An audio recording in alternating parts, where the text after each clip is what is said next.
जीवन के ताने बाने को तनते बुनते हुए आकाश के सूर्य का अनुसरण कर उपासकों के उलझन रहित कर्मों को आगे बढ़ा। बुद्धिमानों द्वारा बनाए हुए प्रकाशमान रास्तों की तो रक्षा कर। मनुष्य बन और मनुष्य बनकर आगे आने वाले संतान को दिव्य गुणों से युक्त बना। मनुष्य बनना साधारण घटना नहीं है। दो पैर वाला होने से या दो हाथों वाला होने से ही कोई मनुष्य नहीं बन जाता।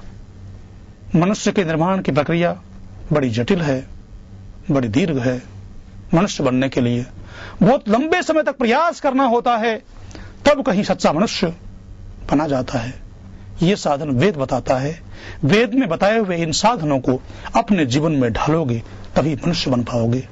संश्रुतेन गमे मही मा श्रुतेन विराधिषि।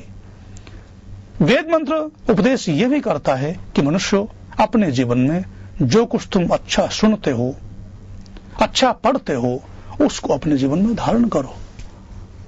केवल पढ़ते हो, केवल सुनते हो, केवल उच्चारण करते हो तो वेद मंत्रों का उच्चारण कितना भी करते जाना, यदि वेद मंत्रों के भाव को अपने जीवन में ढालोगे नहीं, वेद मंत्रों के बताए हुए ज्ञान को अपने जीवन में आचरण नहीं करोगे, तो उस ज्ञान का कोई लाभ नहीं है।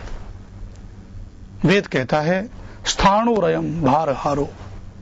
बड़ी कठोर बात कहता है वेद।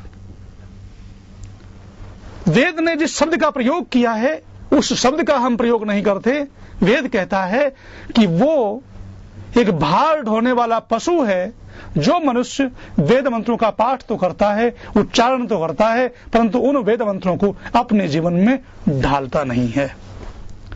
जैसे भार ढोने वाला पशु होता है, उसके पीठ पर चाहे मिश्री लदी हुई हो, चाहे पत्थर लदे हुए हों, उसको ये मालूम नहीं है कि मेरे पीठ पर मिश्री लदी हुई है या पत्थर लदे हुए हैं।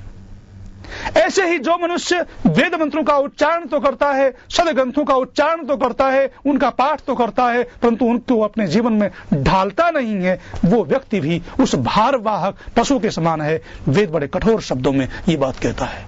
तो अपने जीवन में वेदों में बताए हुए मंत्रों को ढालने का प्रयास करो।